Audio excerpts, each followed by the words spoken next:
Here we are, room 6, Gritty Vikings, and it's time to grab Sea of Monsters.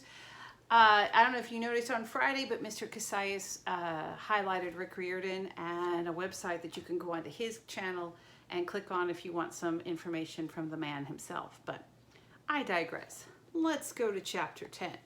Now, this is chapter 10. We hitch a ride with dead Confederates. Now, Confederates means they are soldiers who fought during the U.S. Civil War. Confederates were the people of the South. They were the pro-slavery people, the Rebs, if you will. And we're also going to find out, because I told you in book 1, don't count Clarisse out yet. So, here we go. Thermos! I screamed as we hurtled towards the water. What? Annabeth must have thought I'd lost my mind. She was holding on to the boat straps for dear life, her hair flying straight up like a torch. But Tyson understood. He managed to open my duffel bag and take out Hermes' magical thermos without losing his grip on it or the boat. Arrows and javelins whistled past us. I grabbed the thermos and hoped I was doing the right thing. Hang on! I am hanging on, Annabeth yelled. Tighter! I hooked my feet under the boat's inflatable bench, and as Tyson grabbed Annabeth and me by the backs of our shirts, I gave the thermos cap a quarter turn. Instantly, a white jet of wind jetted out of the thermos and propelled us sideways, turning our downward plummet to a 45-degree crash landing. The wind seemed to laugh as it shot from the thermos, like it was glad to be free. As we hit the ocean, we bumped once, twice, skipping like a stone, and then we were whizzing along like a speedboat, salt spray in our faces and nothing but sea ahead. I heard a wail of outrage from the ship behind us, but we were already out of weapons range. The Princess Andromeda faded to the size of a white toy boat in the distance, and then it was gone. As we raced over the sea, Annabeth and I tried to send an iris message to Chiron. We figured it was important we let someone know that what Luke was doing, and we didn't know who else to trust. The wind from the thermos stirred up a nice sea spray that made a rainbow in the sunlight.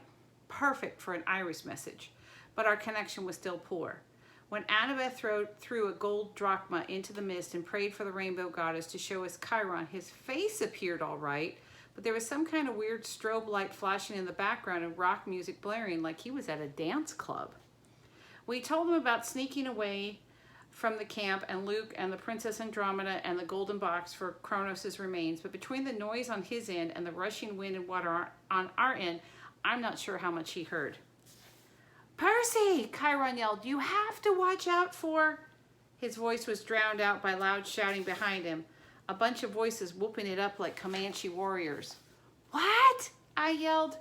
Curse my relatives! Chiron ducked as a plate flew over his head and shattered somewhere out of sight. Annabeth! You shouldn't have let Percy leave camp.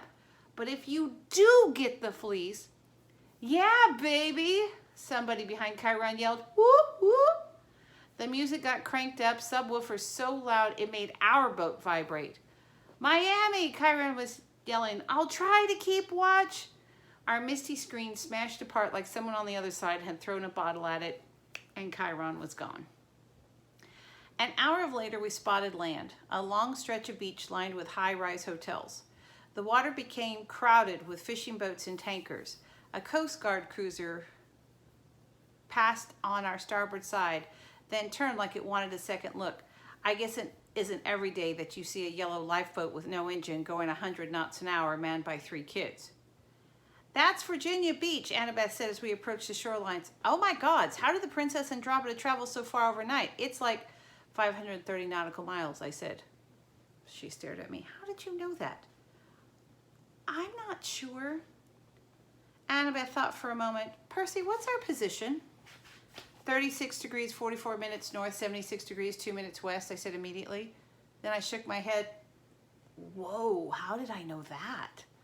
Because of your dad, Annabeth guessed. When you're at sea, you have perfect bearings. That is so cool. I wasn't sure about that. I didn't want to be a human GPS unit, but before I could say anything, Tyson tapped on my shoulder. Other boat is coming. I looked back. The Coast Guard vessel was definitely on our tail now. Its lights were flashing and it was gaining speed. We can't let them catch us, I said. They'll ask too many questions. Keep going into Chesapeake Bay, Annabeth said. I know a place we can hide. I didn't ask what she meant or how she knew the area so well. I risked loosening the thermos cap a little more, and a fresh burst of wind set us rocketing across the northern tip of Virginia Beach into Chesapeake Bay. The Coast Guard boat fell farther and farther behind. We didn't slow down until the shores of the bay narrowed on either side, and I realized we had entered the mouth of a river. I could feel the change from saltwater to freshwater. Suddenly I felt tired and frazzled, like I was coming down off a sugar high. I didn't know where I was anymore or which way to steer the boat. It's a good thing Annabeth was directing me. There, she said, past that sandbar. We veered into a swampy area choked with marsh grass. I beached the lifeboat at the foot of a giant cypress. Vine-covered trees loomed above us. Insects chirped in the woods. The air was muggy and hot, and steam curled off the river. Basically, it wasn't Manhattan, and I didn't like it. Come on, Annabeth said, it's just down the bank. What is? I asked. Just follow. She grabbed a duffel bag. And we better cover the boat. We don't want to draw attention.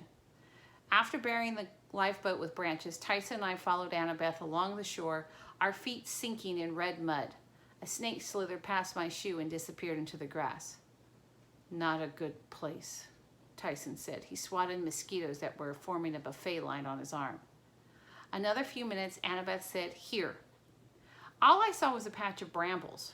Brambles are like thorny bushes, like blackberry bushes or something. Then Annabeth moved aside a woven circle of branches like a door, and I realized I was looking into a camouflage shelter. The inside was big enough for 3, even with Tyson being the 3rd. The walls were woven from plant material like Native American hut, but they looked pretty waterproof. Stacked in one corner was everything you'd want for a campout: sleeping bags, blankets, an ice chest, and a kerosene lamp. There were demigod provisions too: bronze javelin tips, a quiver full of arrows, an extra sword, a box of ambrosia. The place smelled musty, like it had been vacant for a long time. A half-blood hideout. I looked at Annabeth in awe. You made this place? Talia and I, she said quietly, and Luke. That shouldn't have bothered me. I mean, I knew Talia and Luke had taken care of Annabeth when she was little. I knew the 3 of them had been runaways together, hiding from monsters, surviving on their own before Grover found them and tried to get them to Half-Blood Hill. But whenever Annabeth talked about time she spent with them, I felt kind of, I don't know, uncomfortable? No, that's not the word. The word was jealous. So I said, you don't think Luke will look for us here? She shook her head. We made a dozen safe houses like this. I doubt Luke even remembers where they are or cares. She threw herself down on the blankets and started going through her duffel bag. Her body language made it pretty clear she didn't want to talk. Tyson, I said, would you mind scouting around outside? Look for a wilderness convenience store or something? Convenience store? Yeah, for snacks. Powdered donuts or something. Just don't go too far. Powdered donuts, Tyson said earnestly. I will look for powdered donuts in the wilderness. He headed outside and started calling, here, donuts. Once he was gone, I sat down across from Annabeth. Hey, I'm sorry about, seeing Luke. It's not your fault. She unsheathed her knife and started cleaning the blade with a rag. He let us go too easily, I said. I hoped I'd been imaginative, but Annabeth nodded. I was thinking the same thing. What we overheard him say about a gamble and they'll take the bait. I think he was talking about us. The fleece is the bait, or Grover? She studied the edge of her knife. I don't know, Percy. Maybe he wants the fleece for himself. Maybe he's hoping we'll do the hard work and he can steal it from us. I just can't believe he would poison the tree. What did he mean? I asked, that Talia would have been on his side. He's wrong. You don't sound sure. Annabeth glared at me, and I started to wish I hadn't asked her about this while she was holding a knife. Percy, you know who you remind me most of? Talia.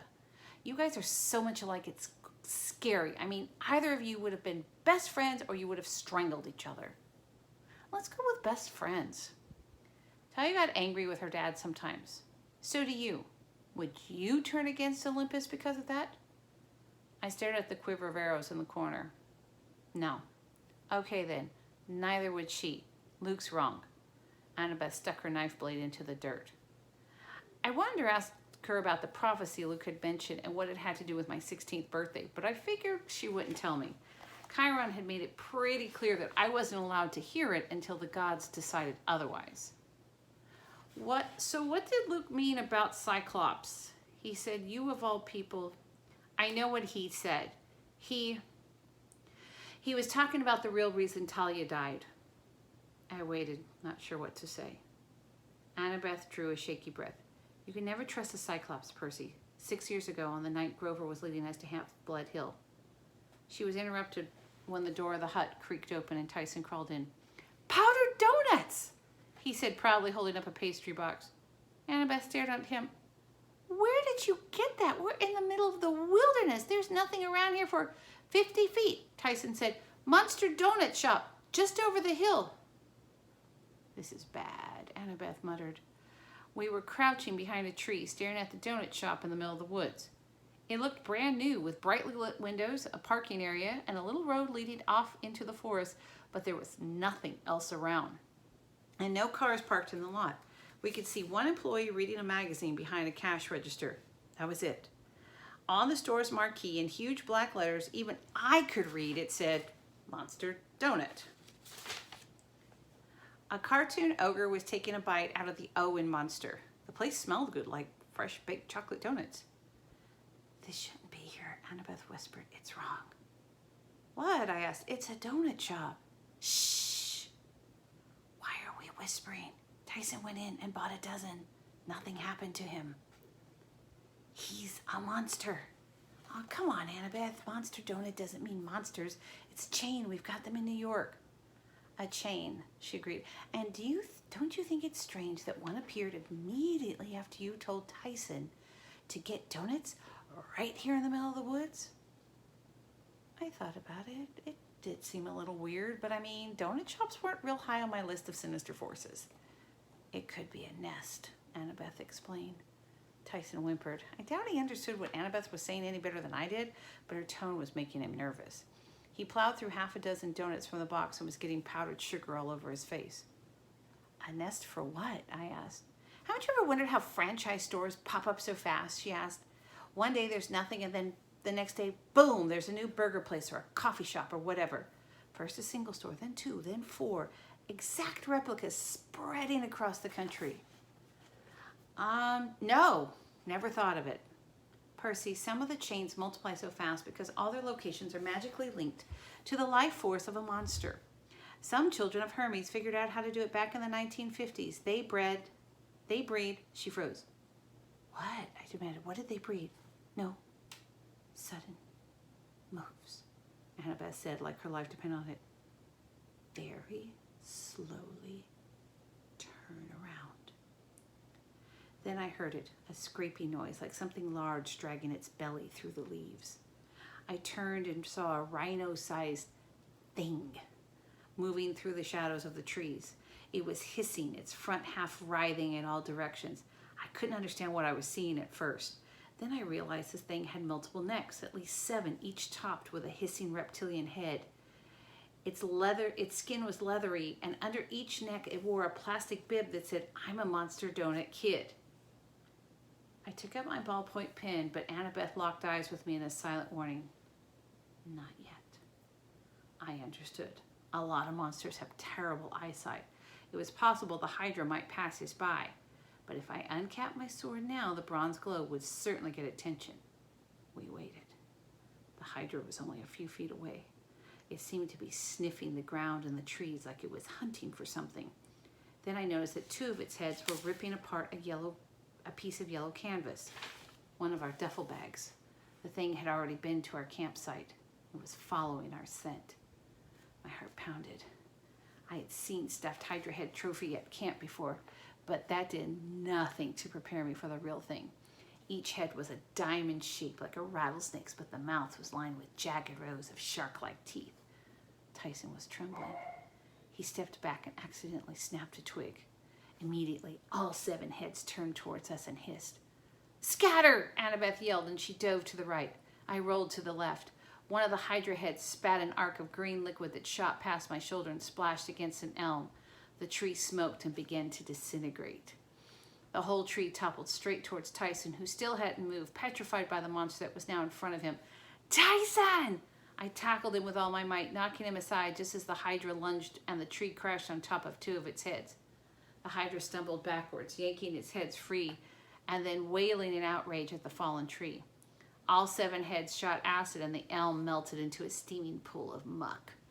Move, I told Tyson. I ran to one side and uncapped Riptide, hoping to draw the monster's attention. It worked. The sight of celestial bronze is hateful to most monsters.